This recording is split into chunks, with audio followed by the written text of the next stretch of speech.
Bismillahirrahmanirrahim. Assalamualaikum warahmatullahi wabarakatuh. Selamat petang.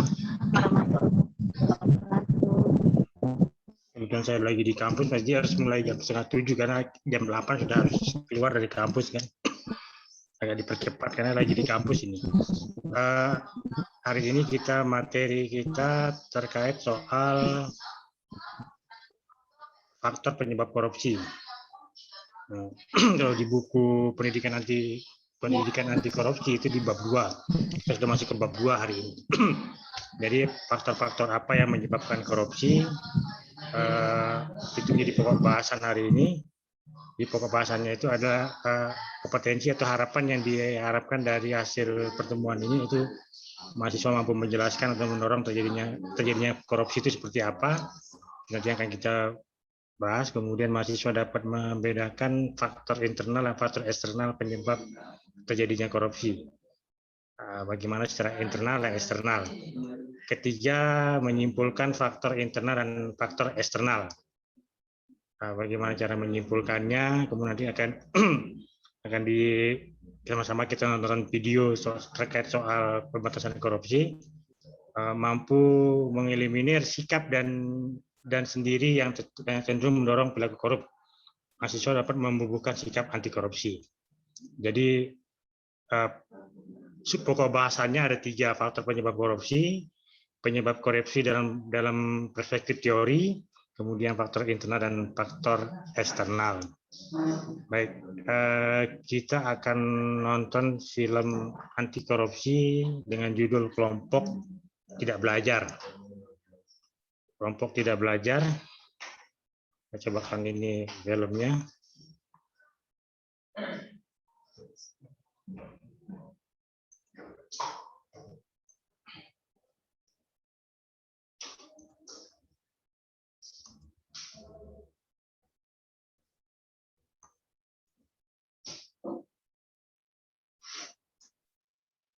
Baik, silakan ditonton, nanti kita akan diskusi lagi.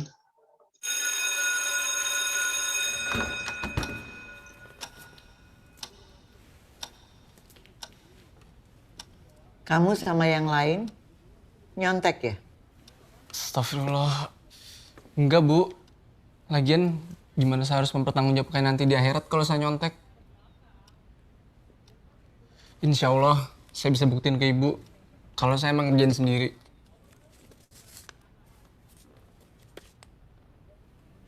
Saya kerjain ini, Bu ya.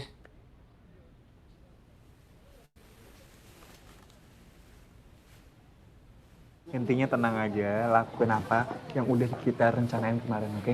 Oke. Semuanya bakal baik-baik aja, ya kan? Alhamdulillah. 20 tahun ibu ngajar di sekolah ini. Yang kayak kamu tuh banyak. Jadi ngaku aja deh, Rif. Bu, mencontek itu pelanggaran hukum, Bu. Saya sebagai warga Indonesia yang baik, sekaligus sebagai ketua kelas, akan selalu menjunjung tinggi peraturan dan norma yang berlaku di negara ini. Lagi pula saya... Udah. Malah ngeles kayak pejabat. Nih, lihat.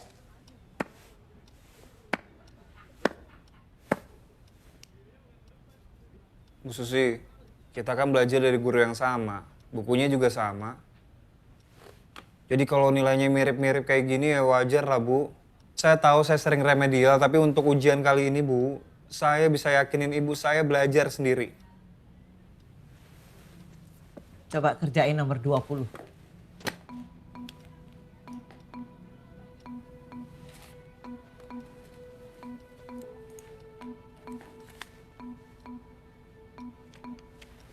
Ya. Iya, nomor 20.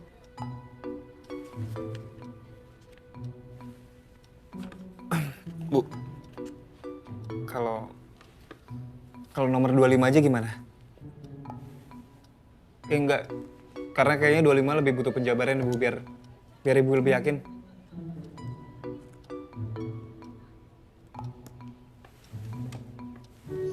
Oke, Rif. Tapi rumus dan penjabarannya nggak boleh salah. Oke, Bu.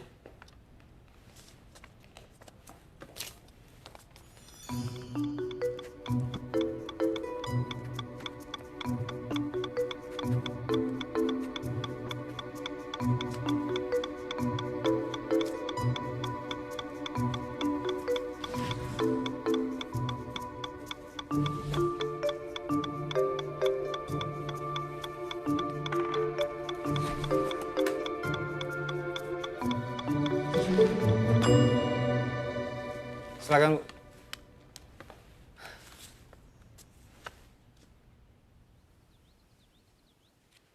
Gaya ke atas sama dengan massa jenis fluida dikali gravitasi bumi dikali volume. Gimana? Jadi nomor 25? Jadilah. Tapi nyaris tadi.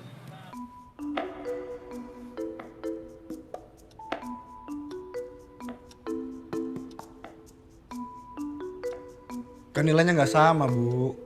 Lagian kan saya duduk di depan, Aldo duduk di belakang. Mungkin kami nyontek. Kalau misalkan ibu mau ngetes kami nggak apa-apa kok. Saya bisa tulis lagi di kertas. Nah, saya juga, Bu. Nggak perlu.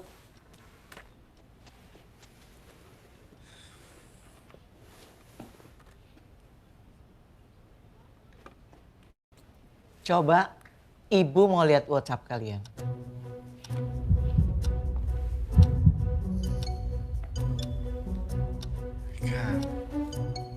WhatsApp.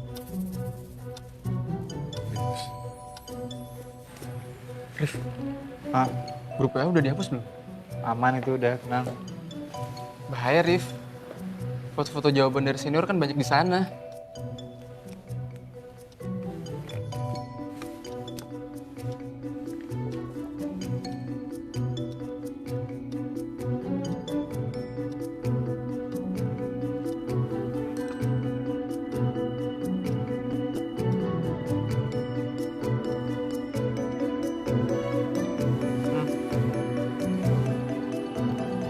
Oh iya, bisa. Makanya jangan dihapus dulu, kita belum patungan loh.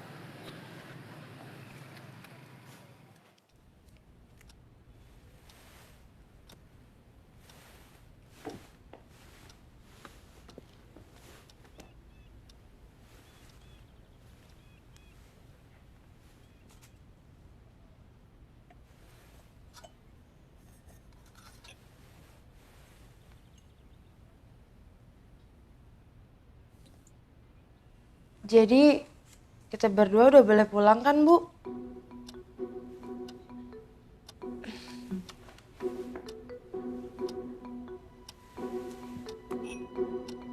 Silakan diminum airnya. Ibu nggak kasih racun kok. Ini sekedar permintaan maaf ibu karena sudah curiga sama kalian. Harusnya kan ibu bangga kalian sudah rajin belajar sampai dapat nilai tinggi. Ibu, ini saya minum, Bu ya. Alhamdulillah, Bu.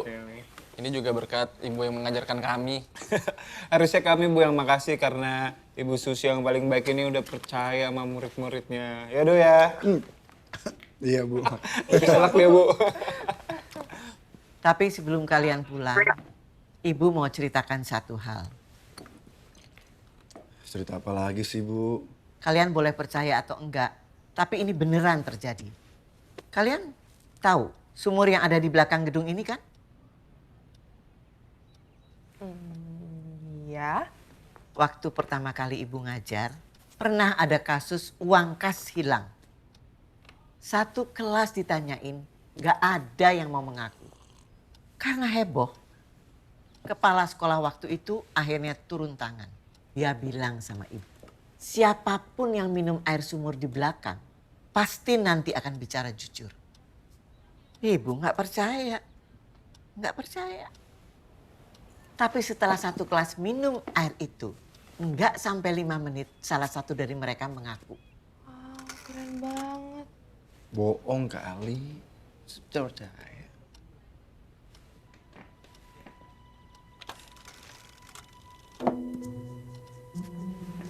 Nah, salah satu dari 4 gelas di depan kalian ini sudah ibu campur dengan air sumur di belakang.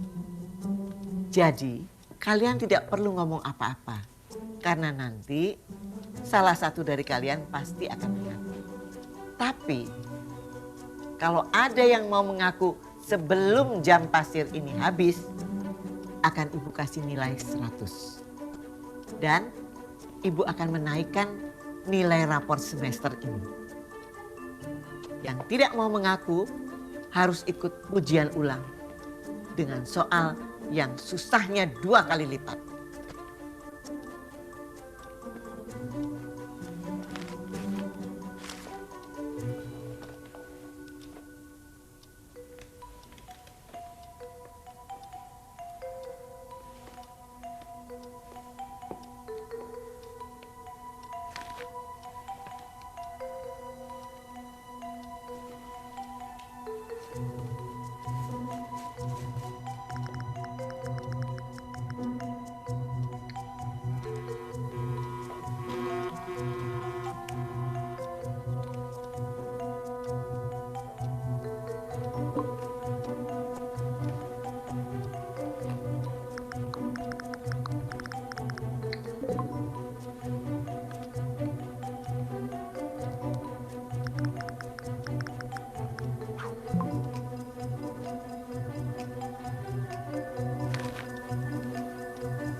Bagaimana? Ada yang mau mengaku?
Baik, itu tadi soal terkait dengan film yang judulnya Kelompok Tidak Belajar. Nah, gambaran tadi itu gambaran bagaimana permintaan guru terhadap muridnya untuk berkata jujur. Karena walaupun nilainya berbeda-beda, tapi guru itu tahu kemudian soal di mana tidak jujurnya siswanya kemudian ketika menjawab soal. Seperti apa yang kita lakukan hari ini misalnya dengan cek plagiat, itu adalah bagian dari gimana mengecek soal pernyataan orang per orang, apakah dia plagiat atau tidak. Sebenarnya itu yang dilakukan oleh ibu guru itu. Dari jawaban dia sudah bisa menilai soal ketidakjujuran itu. Karena satu baris kalimat itu bisa menentukan dia mencontek atau tidak. Nah, hal itu yang ingin ditanamkan oleh ibu guru kemudian bagaimana dia jujur walaupun dia mengatakan tidak mencontek, tapi sebenarnya dia adalah mencontek. Kalimat orang itu pasti berbeda-beda, cara orang menyampaikan sesuatu pasti berbeda-beda. Orang mau ke kamar mandi saja itu cara menyampaikannya pasti tidak sama. Pasti dia akan menyampaikan dia ke kamar mandi karena kebelet pipis atau karena kebelet buang air besar, atau ke kamar mandi mungkin airnya belum keran air belum ditutup atau sebagainya. Itu kemudian tulisan itu menentukan orang itu tidak jujur, itu bisa dilakukan. Kalau teknologi hari ini orang tidak jujur bisa dilakukan dengan cara cek plagiat tadi.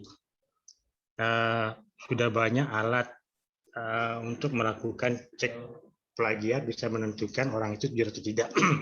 Jadi itu yang pesan yang ingin disampaikan dari video tadi. Nah, ketidakjujuran itu akan melahirkan soal ketidakbenaran apa yang dilakukan. Nah, pendidikan anti korupsi adalah pendidikan bagaimana orang tidak melakukan hal-hal yang kemudian yang dilarang itu. Hal-hal yang secara norma, secara aturan atau secara etika itu tidak dibenarkan. Kita bukan hanya bicara soal hukum ya, tapi juga bicara soal etika. Apakah pantas atau tidak pantas itu kemudian. Nah, korupsi itu bukan hanya soal hukum, tapi dia etika. Dia juga masuk ke etika. Kalau etika itu ya bukan hukum ya, tapi dia lebih di atas dari hukum, yang namanya etika.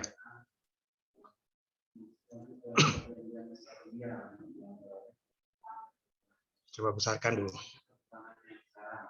Nah, ada dua faktor penyebab korupsi. Kalau kita nonton video setelah tadi itu ada faktor internal dan ada faktor eksternal. Nah, faktor internal itu biasanya merupakan penyebab korupsi yang datang dari diri pribadi. Bisa karena kesempatan, bisa karena, kalau kita nonton video tadi itu bisa karena dia tidak belajar, kemudian dia menyontek, kemudian dia meniru apa hasil karya temannya. akhirnya tidak belajar. Nah, faktor dia tidak belajar bukan kemudian harus dia melakukan perbuatan-perbuatan yang tidak dibenarkan secara etika. Kemudian ada faktor eksternal. Ada faktor sebab-sebab dari luar. Tadi misalnya jangan ngaku kalau pernah pokoknya dia ketika dia SMS temannya itu mengajak temannya untuk tidak mengaku. Nah, itu faktor eksternal, faktor di luar. Ada faktor pendorong dia untuk tidak berkata jujur itu kemudian. Nah, faktor-faktor ini juga bagian dari kemudian yang dikatakan dengan korupsi. Ketidakjujuran orang itu membuat orang menjadi korupsi. Ketidakjujuran pejabat membuat dia kemudian menumpuk harta yang bukan jadi haknya. Nah, seperti itulah korupsi. Korupsi ini butuh spirit utamanya atau itikat baik dari yang namanya sebuah kejujuran itu sebuah anti korupsi itu adalah soal kejujuran. Jadi dia disarankan jujur, itu kata kuncinya. Kemudian beberapa pendapat faktor penyebab korupsi. Ketika perilaku materialistik dan konsumtif masyarakat yang sistem politiknya masih mendewakan materi, maka dapat memaksa terjadinya permintaan uang dan korupsi. Itu menurut pendapat Ansari Yamamah tahun 2009 dalam bukunya. Jadi perilaku materialistik ya. Orang ini lebih materialistik misalnya, konsumtif, serta sistem politik yang masih mendewakan materi, maka memaksa terjadinya permainan uang dan korupsi itu. Jadi orang misalnya dia ingin beli mobil, padahal dia sudah punya mobil. Mobil yang dia ingin adalah mobil yang harganya yang dianggap masih sebagai, kalau sekarang misalnya harganya itu sudah 1 miliar misalnya. Dia punya mobil yang harganya 400 juta. Nah, dia ingin membeli mobil itu, tapi dia tidak punya uang. Bagaimana caranya? Maka muncullah yang tadi katakan itu namanya perilaku materialistik dan konsumtif. Nah, perilaku ini yang mendorong orang untuk melakukan perbuatan korupsi karena dari sifat materialistik dan konsumtifnya itu. Nah, itu salah satu faktornya, salah satu faktor penyebab korupsi. Kemudian korupsi akan terus berlangsung selama masih terdapat kesalahan tentang cara memandang kekayaan. Dari konsumtif, materialistik, kemudian menumpuk harta yang asal uangnya, kalau dalam Islam itu sering disebut dengan uang subaat ya, uang yang bukan menjadi haknya, tapi dia kemudian mengambilnya, kemudian membelanjakannya, padahal dia tidak berhak terhadap uang itu. Tapi karena sistem yang dibangun kemudian adalah sistem koruptif, misalnya orang mengurus izin harus membayar sekian, masuk kantong. Padahal uang yang diberikan itu bukan untuk uang izin, tapi untuk uang pelicin atau uang suap. Nah itu karena cara dia memandang harta itu. Jadi minggu lalu kita sudah menjelaskan soal bagaimana situasi politik di Eropa dengan God, Glory, Gospel, gitu ya. Harta, tahta, dan wanita. Ketika cara pandangnya tentang harta, tahta, dan wanita, pasti akan ada sikap koruptif di dalamnya. Ada perilaku koruptif. Jadi menurut orang-orang yang seperti ini itu melegalkan namanya korupsi. Korupsi dia menurut mereka adalah sah, padahal itu tidak sah kemudian. Nah, semakin banyak orang yang salah dalam memandang kekayaan. Nah, semakin besar pula kemungkinan orang melakukan kesalahan dalam mengakses kekayaan. Jadi bagaimana menurut Anda perilaku orang-orang yang memandang kekayaan dan uang sebagai suatu hal yang punya arti segala-galanya? Bagaimana bentuk penyadaran yang tepat? Nah, ini yang harus kita pikirkan. Jadi kita bersama di pendidikan anti korupsi ini, kenapa dimulai dari perguruan tinggi? Ya berharap para intelektual muda ini itu sudah berpikir untuk menghindari perilaku koruptif. Nah, karena perilaku koruptif akan membawa kita kepada jurang hukum dulu kemudian. Hari ini kita tidak ketahuan, mungkin lusa atau mungkin nanti di hari akhir di pertanggungjawaban yang namanya asal uang kita itu. Asal uang yang seharusnya kita dibayarkan dengan pekerjaan kita, Tapi karena perilaku kita, hal-hal yang seharusnya kita lapor ke negara atas pengurusan izin, pembayaran seterusnya, kita tidak laporkan. Tapi masuk ke kantong kita, itu sudah masuk bagian dari perilaku koruptif. Nah, faktor yang mengarahkan pada pendapat yang mengarahkan pada faktor internal dari diri sendiri itu, menurut Isa Wahyudi itu, sifat tamak manusia itu yang pertama. Jadi manusia ini selalu punya sifat tamak dari sejak zaman Nabi Adam. Contohnya Nabi Adam dilarang memakan buah huldi, dia makan. Itu kemudian itu karena dia tamak atau karena dia serakah dan lain sebagainya. Tapi dia ada perintah untuk dia dilarang makan buah itu. Kalau dia makan, dia akan turun ke bumi. Nah, itu perintahnya. Nah, seperti itu juga yang terjadi. Orang ini sudah tahu perbuatan korupsi ini adalah salah, pidana, tapi tetap dia lakukan.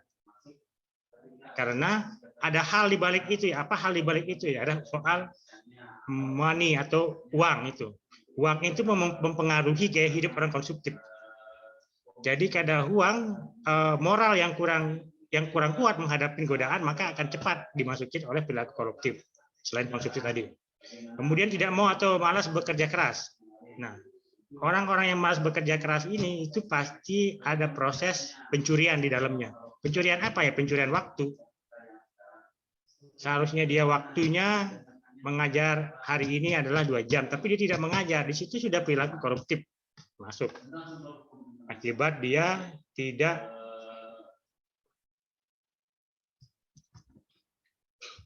Nah, pendapat yang mengarah pada faktor internal itu menurut M. Arifin ada 3 hal.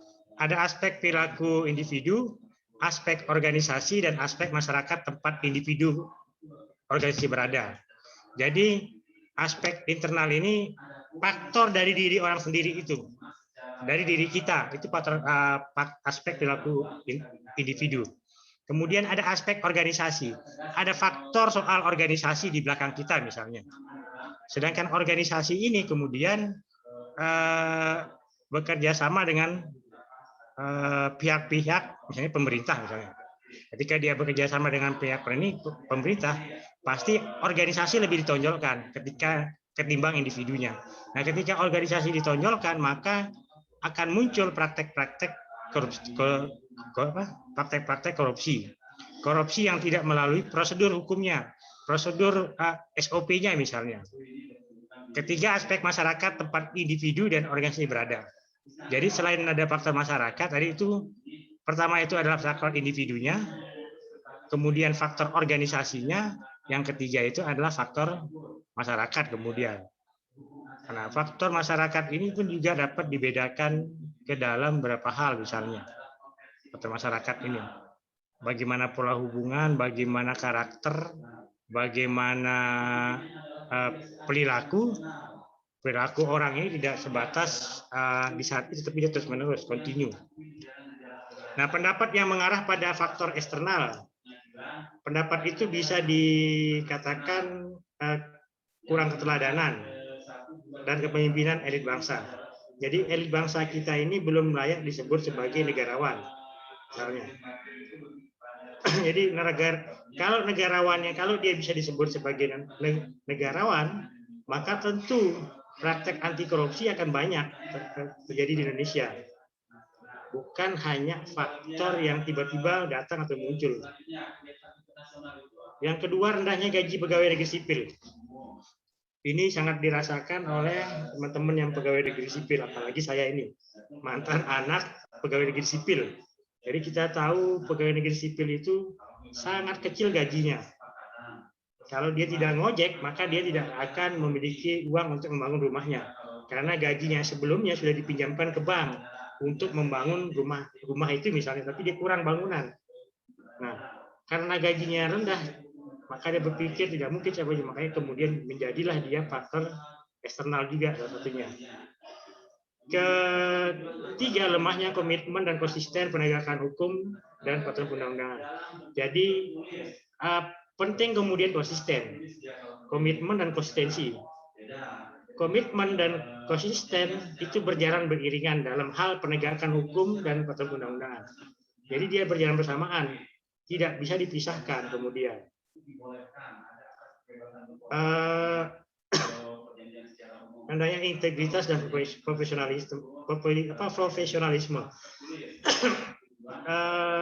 Integritas atau integrity dan profesional ketika dia mampu berjalan bersama-sama dan itu dilakukan sesuai dengan koridor ininya, maka tentu sangat lebih mudah orang memahami proses bisa dibilang kalau dia amatiran misalnya, maka dia tidak akan bisa profesional. Kalau dia tidak berintegritas, itu dia tidak akan punya integritas. Tadi itu godaan-godaan terkait dengan perilaku itu terjadi kepada siapa saja di dalam baik di lingkungan kampus atau di luar kampus. Yang kelima, mekanisme pengawasan internal di semua lembaga perbankan, keuangan, dan birokrasi yang belum mapan.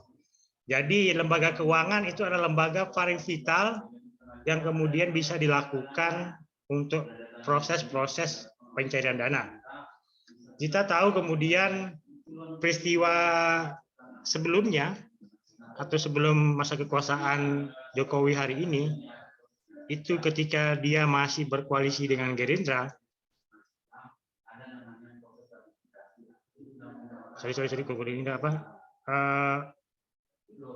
birokrasi. Nah, ketika dia masih berkoalisi dengan itu, kemudian ada kasus-kasus perbankan. Kita masih ingat kasus Senturi misalnya, ya, kasus Bank Senturi. Nah, kasus Bank Senturi kemudian lahir dari proses lemahnya pengawasan di lembaga pemerintah. Karena pelaksana dari kasus Senturi itu tidak salah adalah pemerintah yang mengeluarkan izin.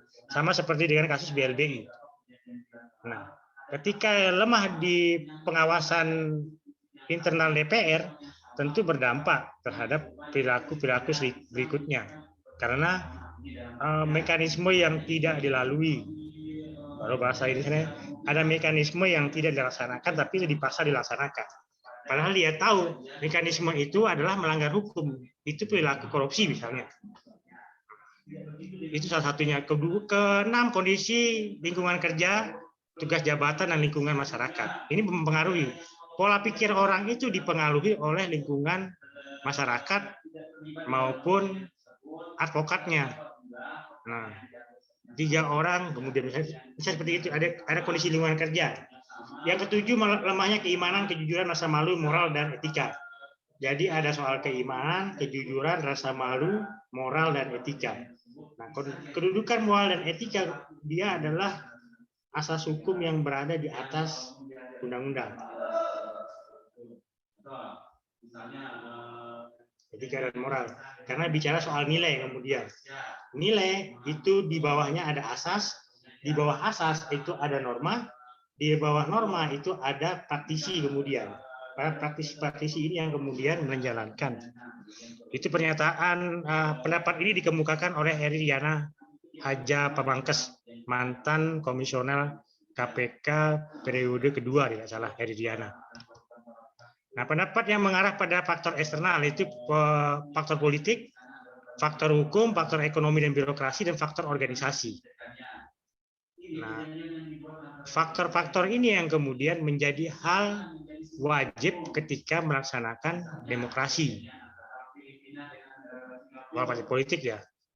Hukum itu bisa digunakan ketika adanya gugatan dan seterusnya. Nah, pesan kita yang mau kita sampaikan ini harus sangat hati-hati kemudian menentukan soal ketemu tidak ketemunya PKB dan seterusnya ya. Itu kemudian ada Wahid yang coba maju ada ini yang coba maju kemudian bagaimana cara mengatur sebuah organisasi menjadi kalau di pemerintahan itu ada namanya good governance and clean governance. Pemerintahan yang baik dan pemerintahan yang bersih. Nah, kalau di ekonomi itu ada good governance, good of business,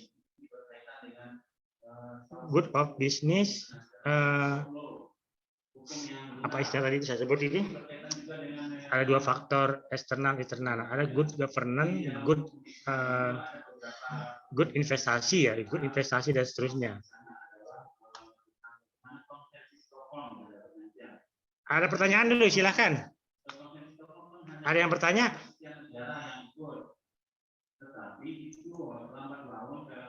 Silakan. Ada pertanyaan?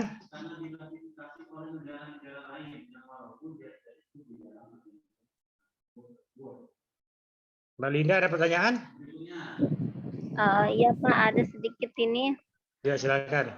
tentang kan anti korupsi ini kan ada kan dua faktornya kan faktor internal itu korupsi yang datang dari diri pribadi lah kan Pak ya.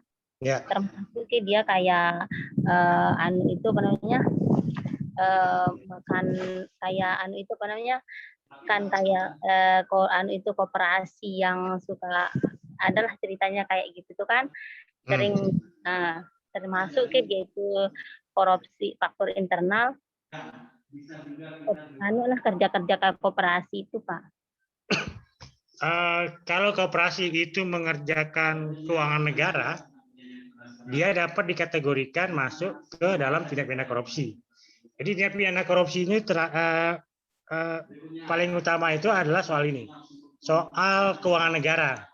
Sepanjang dia menggunakan uang negara untuk kegiatan yang dia lakukan dan itu secara nyata merugikan keuangan, secara keuangan ya itu merugikan kalau kemudian tadi di awal kita sudah katakan itu kalau kemudian ada proses investigasi dan seterusnya, karena koperasi ini banyak kan, bukan dia kemudian apakah dia kemudian bekerja untuk masyarakat istilahnya ya.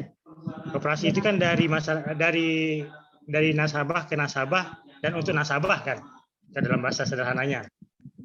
Dari debitur kepada debitur dan kembali kepada debitur. Nah, cuma memang jarang ada koperasi yang menjadi milik pemerintah. Biasanya pemerintah itu buat BPR atau perbankan konvensional ya. Nah, koperasi pribadi itu Pak, maksud saya kan ada kan koperasi pribadi itu kan. Di koperasi pribadi kadang kan dia jalanin uang sendiri lah kayak gitu kan, itu kan termasuk dia faktor internal itu kan. Iya. Pribadi.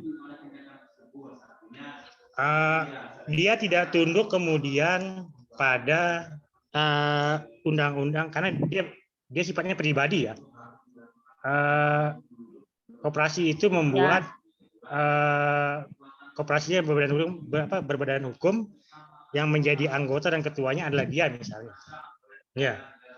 Padahal syaratnya tidak demikian, jadi kan agak sangat jelimet.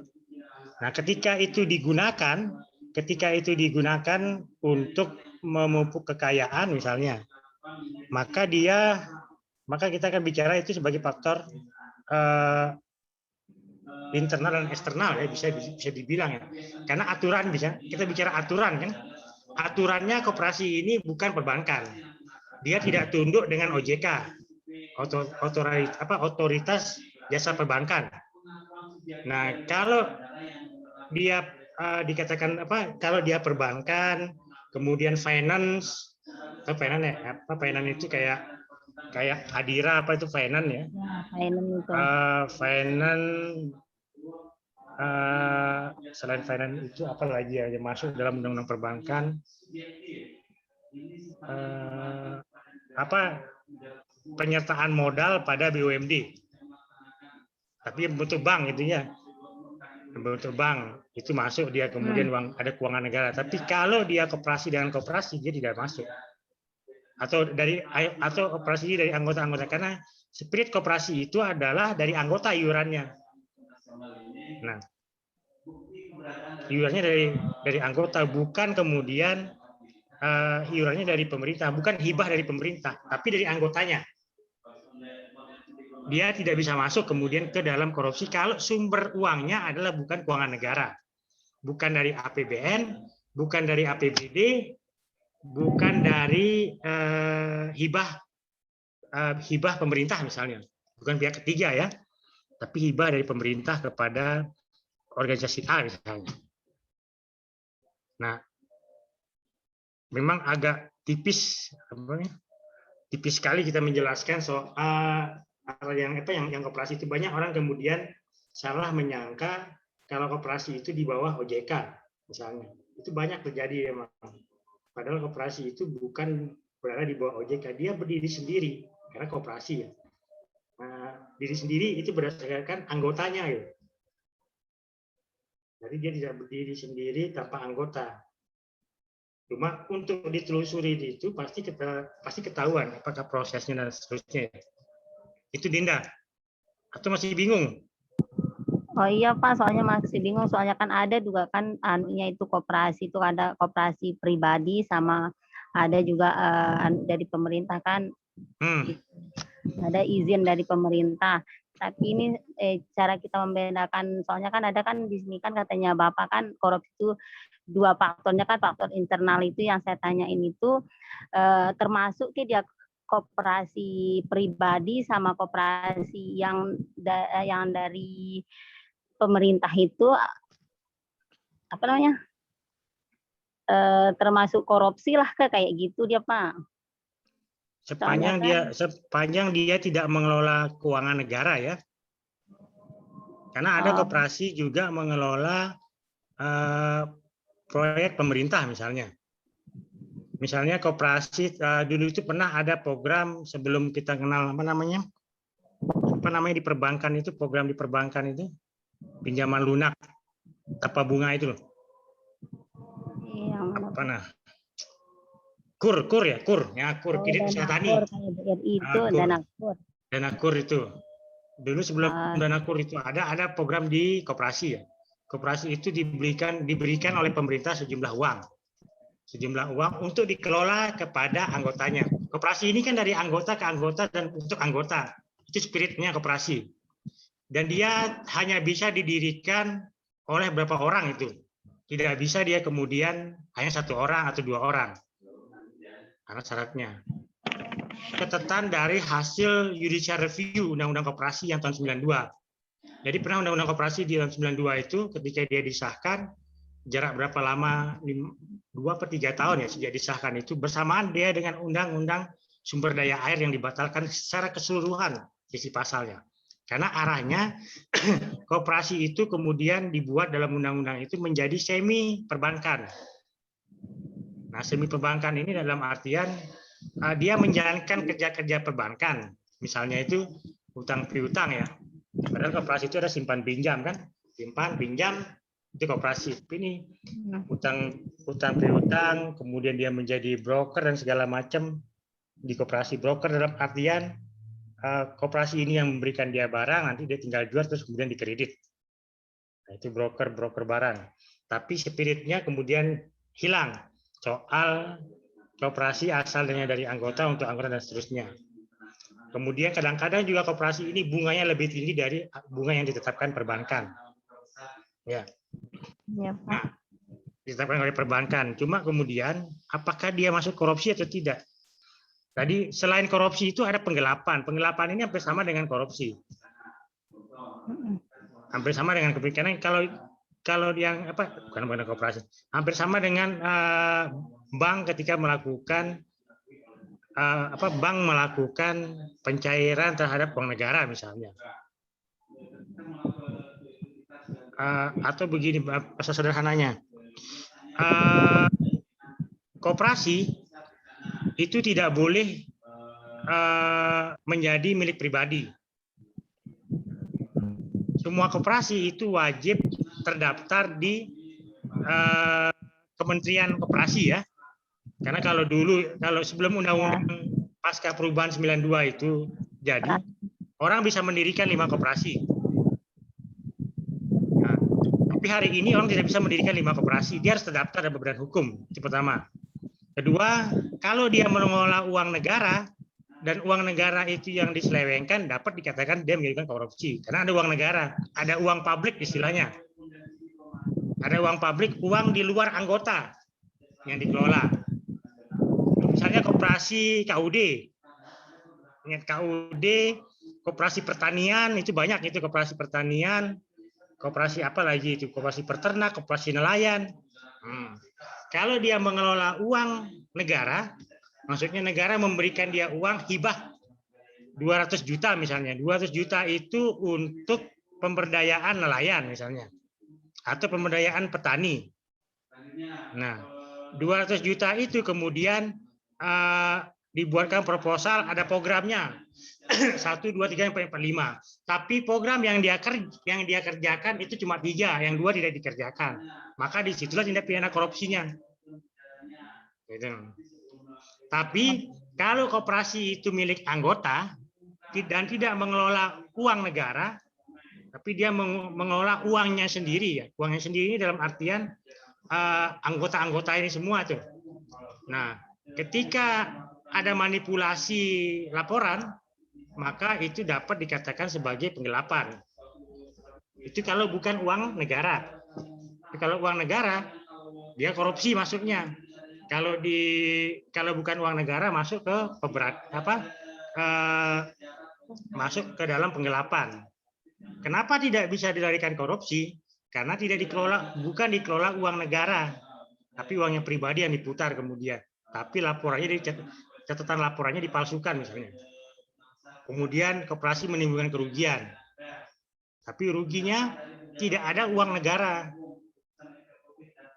Nah, ruginya akibat tidak tidak dilaporkan, tidak diberikan dan seterusnya misalnya. Nah itu masuk.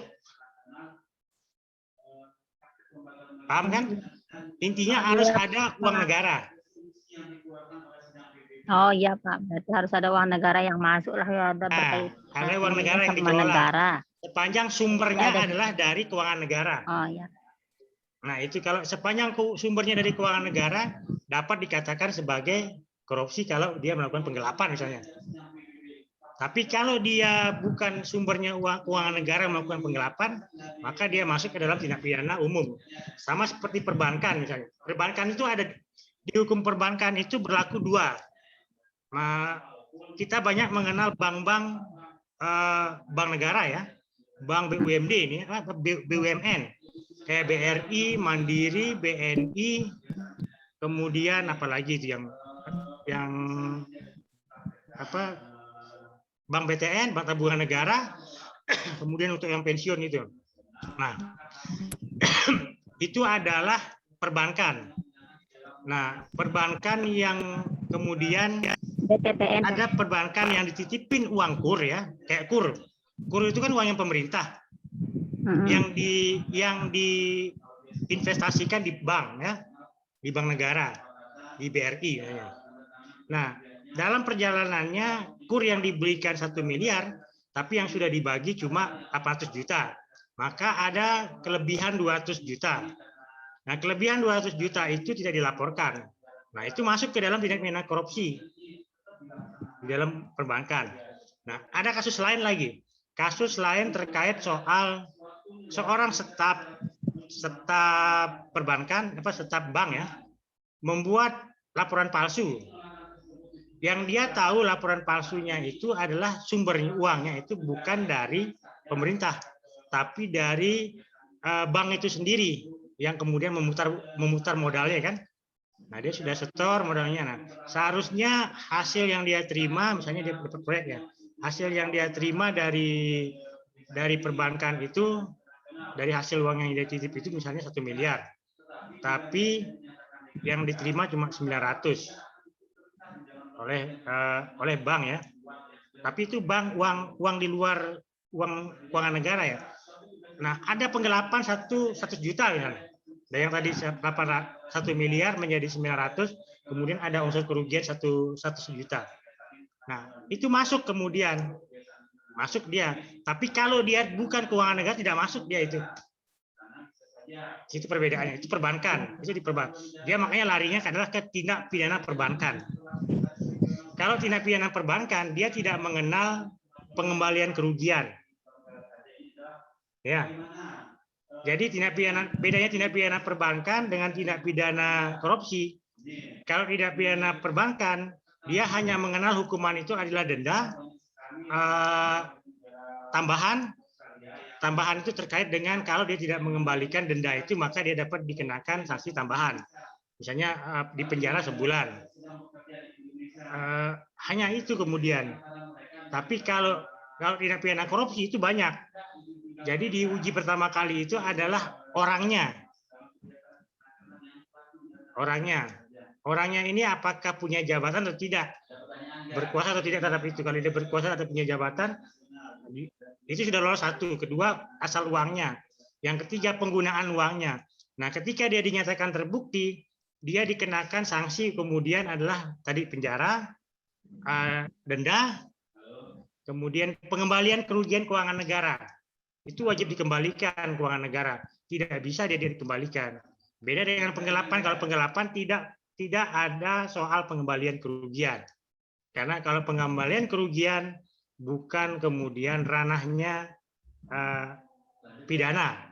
Nanti kan dia dibawa ke pidana ya. Tapi ranahnya adalah perdata. Nah, itu ininya pemisahannya. Tapi kalau tipikor itu bisa dilakukan bersama-sama. Mengembalikan kerugian juga bisa dilakukan. Kalau tidak cukup dengan cara disita asetnya, maka dia akan jual aset-aset yang korupsi ini. Kalau dari yang sudah disetorkan itu tidak mencukupi. Itu. Kemudian orang bisa dicabut hak politiknya. Itu kalau dikorupsi. Kalau di yayasan misalnya kalau di yayasan persoalannya kemudian tidak dicabut, apa istilahnya ya, bahasa sederhananya. Nah, begitu Linda. Yang lain ada pertanyaan?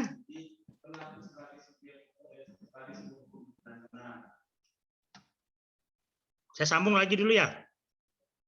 Ya, Pak.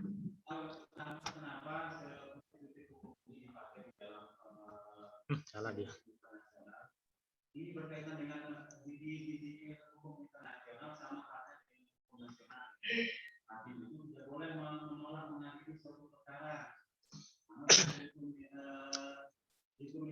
Saya akan membutuhkan film lagi tapi minggu depan aja. Nah, apa nih? Kemudian pendapat yang mengarah pada faktor eksternal ya. Faktor politik. Nah, ini ada faktor eksternal adalah faktor politik. Faktor politiknya ini adalah perilaku korup seperti penyuapan, politik uang merupakan fenomena yang sering terjadi. Terkait dengan itu, Tres Gomez dari tahun 2000 memberikan gambaran bahwa politik uang atau money politik sebagai use of money atau add material benefit in the pursuit of political influence. Jadi politik uang itu adalah bagian dari soal sifat materialistis tadi itu. Jadi orang karena sifat materialistis dia butuh uang, dia disuap, dia terima. Itu karena sifat materialistis. Itu masuk dari bagian dari politik uang. Faktor hukum. Faktor hukum ini bisa dilihat dari dua sisi. Di satu sisi dari aspek perundang-undangan, dan di sisi lain adalah lemahnya penegakan hukum. Jadi faktor perundang-undangan kemudian adalah soal oligarki. Bagaimana oligarki menguasai Dewan Perwakilan Rakyat. Jadi oligarki ini dapat mempengaruhi orang untuk melakukan penyuapan misalnya. Itu karena oligarki, karena kepentingannya dia kemudian. Soal yang tadi itu di awal tadi ini ada soal tanah yang kemudian mempengaruhi. Kemudian aspek penegakan hukum, supremasi of law, supremasi hukum. Nah, supremasi hukum kemudian tumpul ke bawah, tumpul ke atas, tajam ke bawah. Nah, itu dimaksud dengan supremasi hukum. Jadi hukum itu hanya bisa menjerat orang-orang kecil, tapi tidak bisa menjerat pejabat. Nah, itu yang dikatakan oleh faktor hukum ini adalah tumpul ke atas, tajam ke bawah. Itu faktor hukum. Kemudian tidak baiknya substansi hukum. Sudah ditentukan dalam aturan-aturan yang diskriminatif dan tidak adil. Rumusan yang tidak jelas, non-lex serta, sehingga multitafsir, kontradiksi, dan overlapping dengan peraturan lain, baik yang sederajat maupun tidak sederajat. Itu salah satu faktor kemudian. Jadi faktor-faktor itu dapat mempengaruhi soal tidak baik substansinya. Tidak baik, tidak adil, tidak jelas, kabur, normanya kabur, normanya kosong, normanya terjadi pertentangan, itu salah satunya. Kemudian sengaja dibuat kabur, sengaja tidak dibuat aturannya, sengaja dibuat pertentangan antar normanya untuk celah bagi perilaku koruptif. Praktek penegakan hukum juga masih dililit berbagai permasalahan yang menjauhkan hukum dari tujuannya. Secara kasat mata, publik dapat melihat banyak kasus yang menunjukkan adanya diskriminatif dalam proses penegakan hukum, termasuk pusat-pusat pengadilan. Ini yang kemudian 3 hari yang lalu ya, 3 hari yang tanggal 8 itu ada diskusi publik soal praktek mafia tanah. Jadi mafia tanah ini adalah praktek-praktek perilaku korupsi. Yang dulu yang kita kenal itu dengan nama mafia hukum, kemudian ada mafia peradilan. Nah, mafia peradilan ini kemudian kalau di 2-3 hari lalu, praktek mafia tanah ini itu sudah sangat akut, sudah stadium 4 misalnya. Stadium 4-nya adalah sudah melibatkan pihak desa, pihak kelurahan untuk membuat surat. Sampai itu kemudian masuk ke BPN untuk membuat sertifikat. Itu praktek mafia. Kemudian ada gugatan dari pihak yang sebenarnya memiliki, tapi tanahnya dijual. Masuk dia ke pengadilan untuk digugat pembatalan jual beli, tapi praktek mafia itu sudah masuk di pengadilan dengan perilaku dengan modus yang dilakukan oleh pegawai pengadilan. Kemudian itu yang kadang-kadang kemudian mempengaruhi isi putusan. Nah, ini yang dapat dikatakan sebagai circle ya, istilahnya circle. Ini lingkaran setan. Kemudian lingkaran setan yang menyebabkan praktek korupsi bertahan soal mafia tanah. Itu terjadi. Banyak lagi yang lainnya soal mafia izin.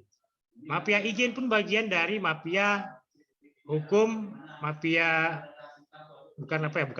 dia mafia izin. Jadi orang membuat izin tanpa proses, kemudian proses AMDAL, proses mengurus surat-surat dari desa sampai dan seterusnya. Tapi karena dia kenal dengan si pembuat izin, misalnya di dinas A dia kenal nama dinas perizinan, dia menempuh jalan pintas, itu juga masuk kemudian sebagai faktor hukum. Faktor ekonomi juga merupakan penyebab terjadinya korupsi. Hal ini dapat dijelaskan dari pendapat atau gaji yang tidak mencukupi kebutuhan. Jadi masih ingat kasus kereta api. Kereta api di Indonesia sebelumnya itu sangat carut marut. Ya. Carut marutnya kereta api di Indonesia itu karena apa persoalannya? Karena gajinya penunggu kereta api itu kecil sekali. Nah, ketika dirubah manajemennya oleh Jonar, tidak ada lagi soal praktik koruptif di kereta api, tidak ada lagi orang jadi calo tiket dan lain sebagainya. Karena semuanya dilakukan secara terbuka. Faktor organisasi.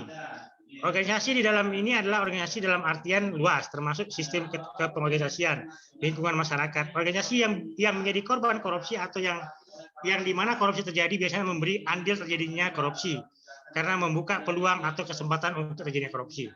Seperti yang kita uraikan seminggu yang lalu soal bagaimana Siemens. Siemens itu bangkrut akibat praktek korupsi.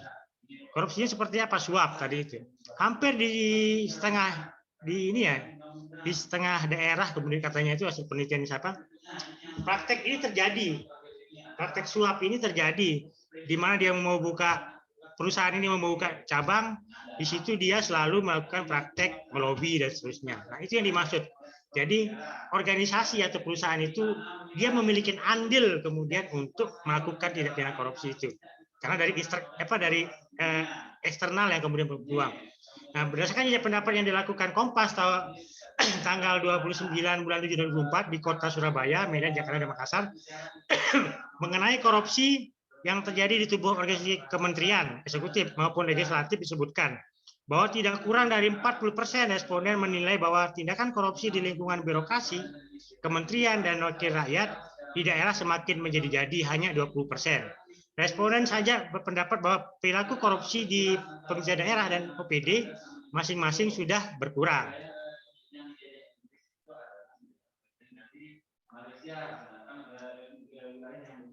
Yang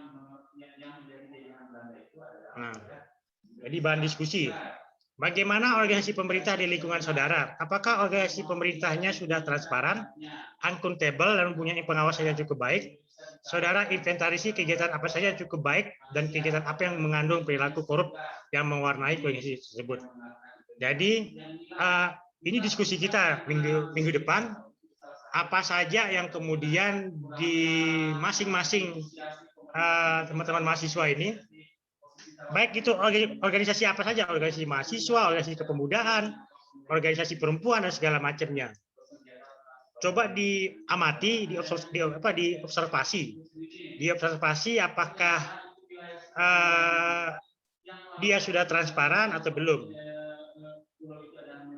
Dia sudah membuka ruang diskusi atau tidak. Bagaimana pertanggungjawaban dan seterusnya. Nah, ini cukup bagaimana model pengawasannya, apakah sudah punya SOP dan seterusnya. Karena itu menentukan soal perilaku koruptif itu mudah untuk dilacak kalau dia punya mekanisme pengawasan, monitoringnya.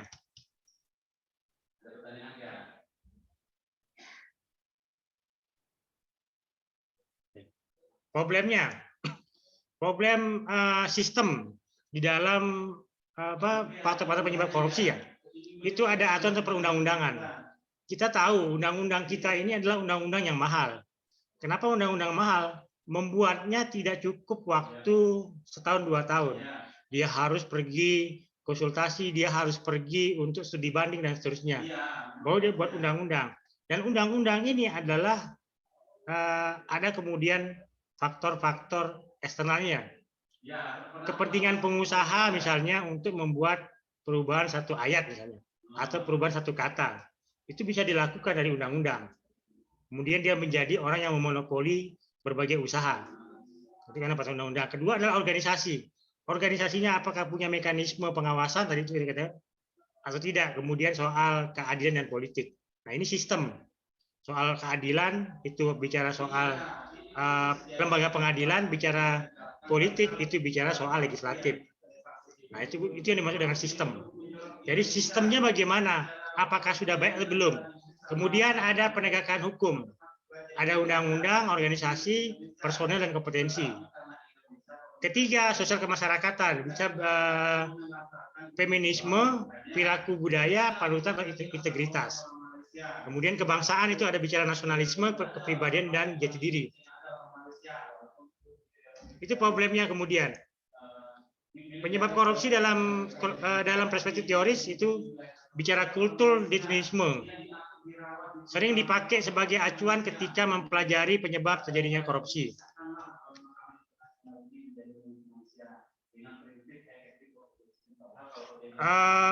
Dibuktikan dengan kebiasaan kuno orang Jawa. Jadi Fiona Robenstep bahwa penjelasan kultural politik korupsi di Indonesia dihubungkan dengan bukti-bukti kebiasaan kuno orang Jawa. Jadi praktek ini sudah terjadi sejak zaman Jawa kuno misalnya. Padahal bila diarunut, perilaku korup pada dasarnya merupakan sebuah fenomena sosiologis yang memiliki implikasi ekonomi dan politik yang terkait dengan jabaran beberapa teori. Jadi dia bukan hanya persoalan kebiasaan-kebiasaan kuno, tapi ada persoalan kemudian fenomena sosiologis, hubungan A dengan B itu bisa terjadi, hubungan C dengan D itu juga bisa terjadi, atau bisa kemudian dia ikut di dalamnya. Itulah perilaku penyebab. Teori korupsi itu ada teori Mann-Hansen, Robert Merton menyatakan bahwa korupsi merupakan suatu perilaku manusia yang diakibatkan oleh tekanan sosial sehingga menyebabkan pelanggaran norma-norma. Itu perilaku korupsi. Teorinya. Kemudian ada teori solidaritas sosial. Nah, ini yang bahaya. Jadi teori korupsi itu bisa terjadi karena teori lain yang karena adanya teori solidaritas sosial. Karena hubungan solidaritas yang dikembangkan oleh Emery Durkheim bahwa watak yang bersifat pasif akan dikendalikan oleh masyarakat. Jadi orang yang tidak punya kebiasaan menentang, manut, dan seterusnya itu bisa kemudian dikontrol oleh masyarakat yang menginginkan perilaku korupsi. Itu bisa juga, itu yang sering disebut dengan siasat sosial. Teori perilaku korup ada Gon teori. Teori yang juga membahas mengenai perilaku korupsi dengan baik dihadirkan oleh Jack Blockney tahun 2006 yang dikenal dengan nama teori Gone. Ilustrasi Gone teori dikaitkan dengan faktor-faktor yang menyebabkan terjadinya kecurangan atau korupsi yang meliputi greens, keserakahan, opportunities, kesempatan, needs, kebutuhan, dan explore, pengungkapan. Jadi ini disebut dengan teori Gone. Jadi teori Gone ini yang kemudian menjadi ada orang serakah, ada orang dengki, ada orang materialistis, ada orang pragmatis. Nah, itu juga bagian-bagiannya kemudian. Ketika kita bicara orang pragmatis, orang materialistis, orang konsumtif, orang apa tadi soal kesempatan dan kebutuhan dan seterusnya, itu menyebabkan sangat mudah orang untuk menilai soal perilaku korupsi. Sangat gampang. Tidak memiliki kekuatan mengikat kecuali untuk para pihak yang bersengketa di sana dan para pihak yang terlibat di sana, yaitu kekuatan mengikatnya itu hanya. Jadi faktor internal merupakan faktor pendorong korupsi dari dalam diri yang dapat dirinci menjadi aspek sosial. Perilaku korupsi dapat terjadi karena dorongan perilaku keluarga. Kaum behavioris mengatakan bahwa lingkungan keluarga lah yang secara kuat memberikan dorongan bagi orang untuk korupsi, mengalahkan sifat baik seseorang yang sudah menjadi tren pribadinya. Lingkungan dalam hal ini malah memberikan dorongan dan bukan memberikan hukuman pada orang ketika ia menyalahgunakan kekuasaannya. Jadi ada orang di lingkungan keluarga itu sangat bangga, keluarganya menjadi pejabat, dan dia sangat bangga ketika menjadi pejabat dia menjadi kaya. Itu ada seperti itu. Nah, itulah faktor lingkungan kemudian. Malah dia memberikan dorongan dan seterusnya. Itu yang bahaya. Itu aspek sosialnya. Nah, aspek sikap, aspek sikap masyarakat terhadap korupsi. Nilai-nilai masyarakat kondusif untuk terjadinya korupsi. Masyarakat kurang menyadari bahwa korban utama korupsi adalah masyarakat sendiri. Masyarakat kurang menyadari bila dirinya terlibat korupsi. Masyarakat kurang menyadari bahwa korupsi akan bisa dicegah dan diberantas bila masyarakat ikut aktif dalam agenda pencegahan dan pemberantasan korupsi. Aspek ekonomi, pendapatan tidak mencukupi manfaat peluang. Jadi pendapatan kecil itu mempengaruhi orang menjadi korupsi. Tapi juga belum tentu pendapatan tinggi juga tidak mempengaruhi orang menjadi korupsi. Karena tadi ada faktor materialistis dan konsumtif. Aspek politik, instabilitas politik, kepentingan politis meraih dalam menegakkan kekuasaan. Itu terjadi yang sering dibiasakan yang hari ini didengar soal oligarki. Oligarki adalah kekuasaan yang dikuasakan atau yang dikontrol oleh segelintir orang. Itu bahaya kemudian. Aspek organisasi, kurang adanya sikap keteladanan pemimpin, tidak adanya kultur organisasi yang benar, kurang memadainya sistem akuntabilitas yang benar, kelemahan sistem pengendalian manajemen, lemahnya pengawasan. Baik. Ada pertanyaan?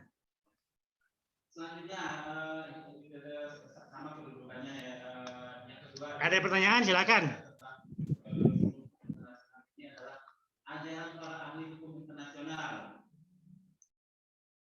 Saya agak ngantuk. Enggak ada, Pak. Hah? Enggak ada. Saya Sudah bawa jelas headset soalnya nih, jadi kurang kedengeran itu. Masih di kampus. Ada pertanyaan? Silakan. Kalau masih ada yang belum dipahamin, silakan.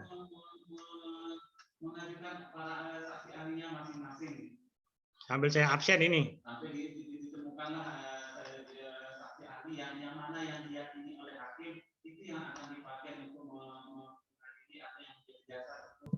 Belum tercatat ya, Pak ya, basiannya disiapkan. Siapa? Tercatat absennya belum. Siapa? Absennya disiakat belum tercatat. Ada absennya kan? Ya udah ada Pak. Sudah dicek belum? Udah. Tadi kita cek juga belum, tapi nggak tahu sekarang Pak, karena kita cek ulang. Sudah saya absen. Ada pertanyaan enggak? Belum. Silakan.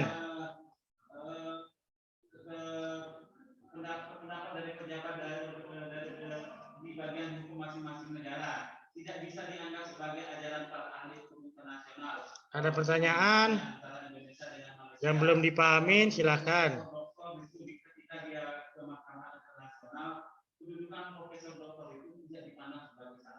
Lalu Abidin Murni ya? Siapa? Lalu Abidin Munif. Lalu Abidin Munif, silakan. Ada pertanyaan?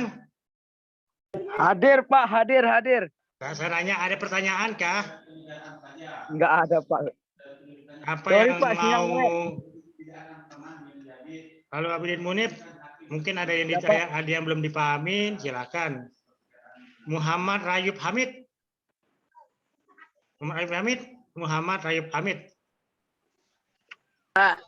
Perikanan ya? Bukan. Muhammad Rodiallah.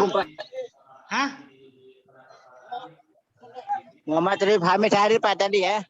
Nggak ada pertanyaan Muhammad Rayub Hamid? Oh, sebentar belum ada Pak. Ada pertanyaan kah? Mungkin ada yang masih belum dipahamin.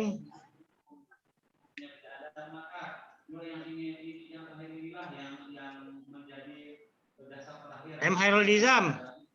Hadir Pak, hadir. M. Hairul Nizam ada yang ditanya, silakan.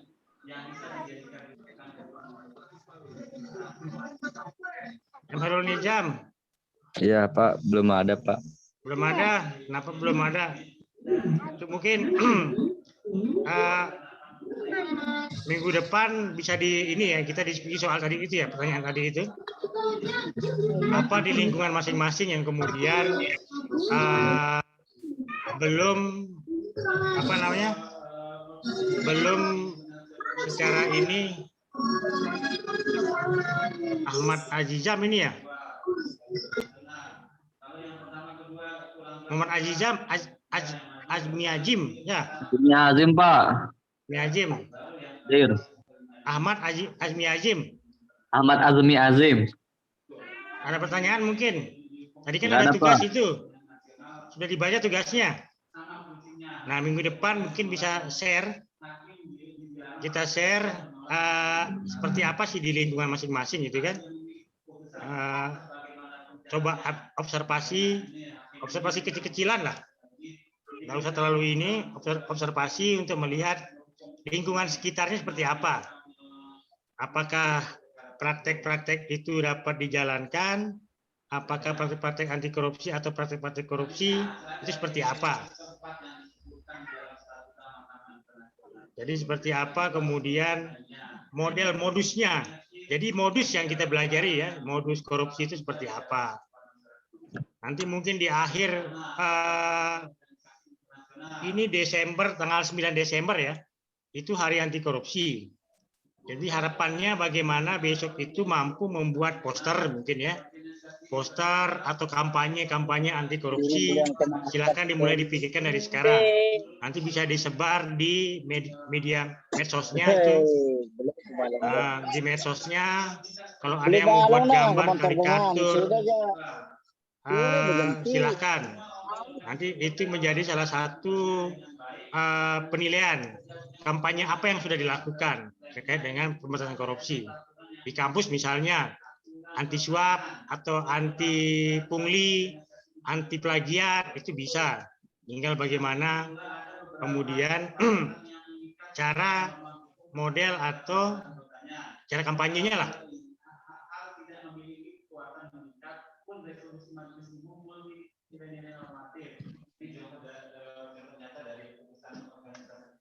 Itu nanti tugasnya itu Pak, kita wawancara berarti ya Observasi, ngamatin aja.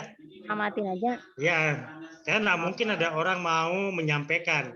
Oh, Nah, ini kan kita mau bicara soal perilaku korupsi ya. Nah, kita lihat dari ini aja, pengamatan, observasi dulu. oh iya Pak. Nah, observasi apakah itu sudah dilakukan atau belum, kemudian soal cara anti korupsinya. Jadi itu ya. Oh iya Pak.